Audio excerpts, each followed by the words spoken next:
I don't think you want to know any more about me, do you? You want to know a bit about what I've come to talk about. I'm not a mental health professional, I'm not a social worker, but I've done a lot of work in social care. I was Director of Adult Social Services for 10 years.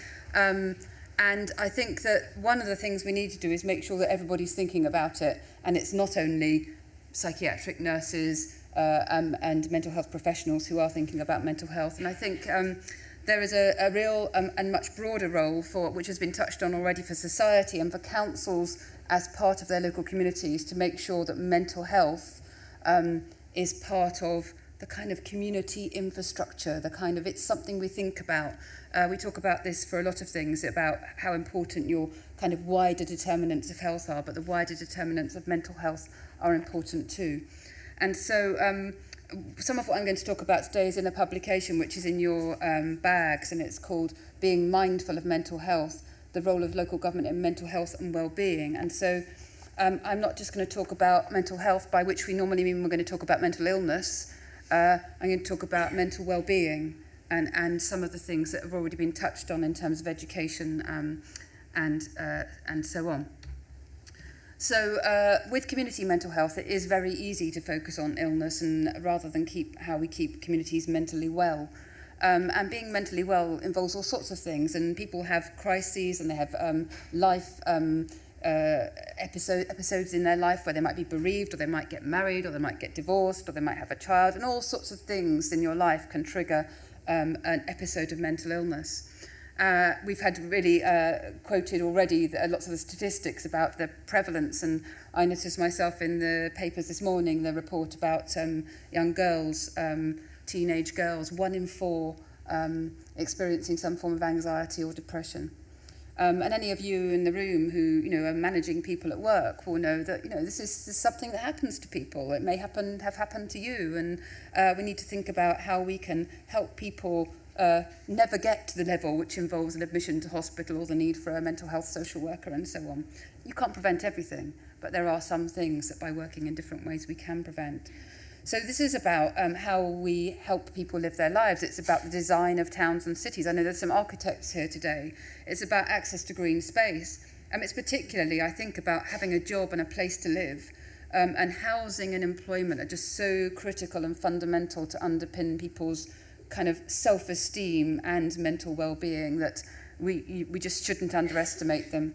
And I think at the heart of many of the most complex problems that we have in our communities or individuals have in their lives is a mental health challenge that might be caused by or might cause, and cause and effect is difficult to determine, some much broader challenges which can range from people being anxious and nobody would ever know about it, through to people with very complex needs and who are unemployed, perhaps lose their home, have drug problems and all sorts of things that go with it, and perhaps lose their families as well. So I think having a pleasant place to live, yes, pleasant, or a place to live is a start, isn't it? Pleasant place to live is even better, that can support you better, just helps, it's part of being healthy. So councils have a role in that because councils are, in a sense, leaders and guardians of place. I mean, they are just enablers, they are deliverers of particular statutory and non-statutory services, but they are also should be looking to help lead their communities, to help other people in the communities have a voice, and to make sure that communities are enabled to support themselves as well. Because a lot of the things that support people the most are things that they enjoy doing or want to have access to, which will be everyday facilities in their communities, the opportunity to socialise with people, the opportunity to take part in activities which they enjoy, whether it's music, whether it's sport, or whether it's a book group. But you need sometimes, some people at different points in our lives, we all need a little bit of help with some things, and making sure the little bit of help is available when it's needed, as well as encouraging people to help each other, which is what a lot of us do all the time, is really important. So the statutory roles obviously cross into social care, public health, and then the things around housing and education. And I think, if you think about that statistic about young girls this morning, the education bit is critical, and how to thrive type of courses. I know when I worked in Hertfordshire, they were running some of these programs through the secondary schools, and it was, it's very successful in raising awareness and enabling kids to raise issues and to help tackle them sort of before they become overwhelming and start to affect their education and their health. But the non-statutory bit in terms of the role of councils is about the kind of environment that people live in, and it is about, you know, having a nice environment, parks and green spaces, access to culture and leisure. You know, they seem like nice to haves, but they're part of a good life, aren't they? They're, you know, it depends what you like. We don't all use all of them all of the time. But there's something for everyone in a community, and people should feel comfortable in the places that they live.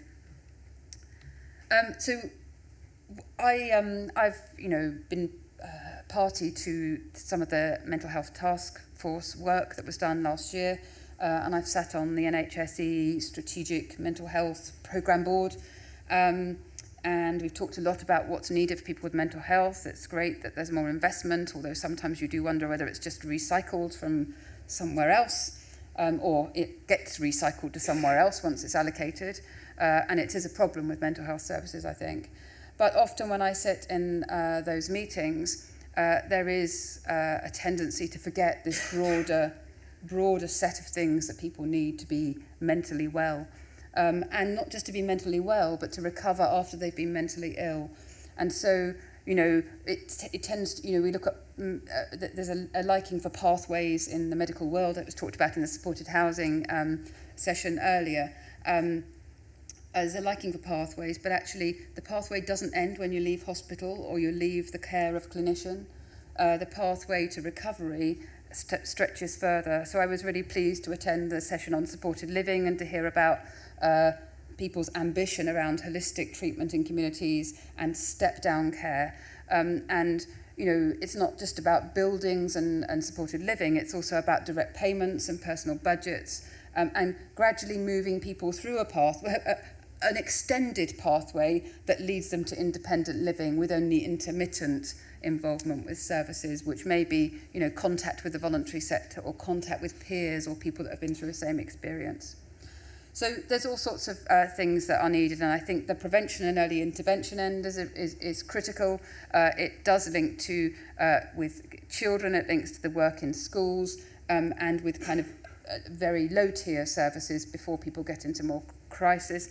And too often, as with actually a lot of healthcare, you need to be beyond a certain level before you get the help. And, you know, it's the wrong way, isn't it? You need to tackle the causes, not the symptoms. And we need to invest more there.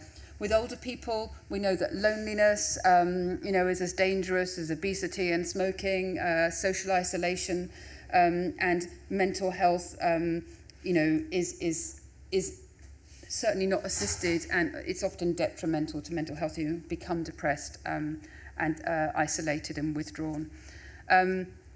We talked about children, and the statistics today illustrate with girls. I mean, it's not just girls. I know that in young men, there's some particular challenges around mental health as well, and from different minority groups, which of course you'll be working on in your role. Public Health England have a prevention concordat for better mental health services, and it's really important that we pay more attention to that end of the spectrum, I think. So we need to help build resilience, enabling people to manage everyday life. Everyday life can be very stressful, whether it's at work, whether it's at home, all the challenges we all come across. Some of us have the resilience to get through all the time. Some of us have the resilience to get through most of the time. And then for some people, there's more of a challenge. There's very few of us that don't need some sort of help to support our resilience at some point in our lives. So there are key roles for all of us. There are key roles for friends and neighbours and relatives. But there are key roles for employers and, you know, working in the public services, working in a council. If I've come across people that need this sort of support, or talk to others who don't quite know what to do, and I haven't got magic answers, I'm not an expert, but what I do know is that if we in public services can't support our employees when they are in times of need, whether it's due to illness, mental illness, or actually other things like being a carer or being bereaved, then I don't know who else we can expect to do it. So I think we should be leading by example in that respect. But there is a role, obviously, for people working in public services, whether health visitors, care workers, and others, you know, librarians, people working in leisure centres, not to, you know, be a mental health professional, but to chat to people, to be interested in them, to ask them, you know, to help them with what they want to do, and not sort of be withdrawn and, you know, just simply transacting with the public. So we want to ensure the environment and circumstances gives people the best chance, as opposed to change, to be mentally well, as it says up there. And we do need to make sure that policies interlock and, supported housing, providing a step-down home and support for out-of-hospital. Future funding for that is uncertain. Actually, we think about lots of what's going on in the housing world. Social housing itself is very uncertain.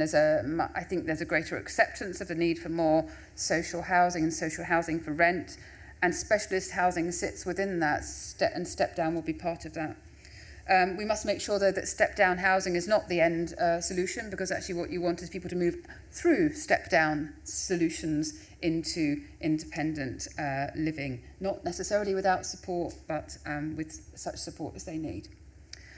Personalisation of care, holistic support. Interestingly, in the session that was being run on supported living, there was very much a discussion about not just addressing the mental health needs of the person, but their physical needs and their other needs, their practical needs as well.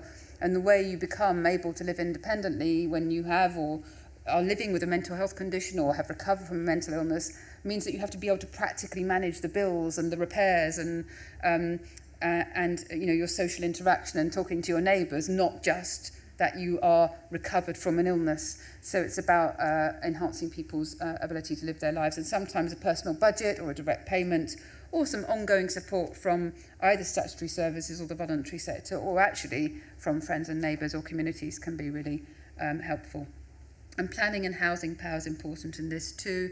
And, it is interesting that we have people from planning and housing and architectural backgrounds here today, recognising the importance of, design of communities and housing and things within them to people's wellness.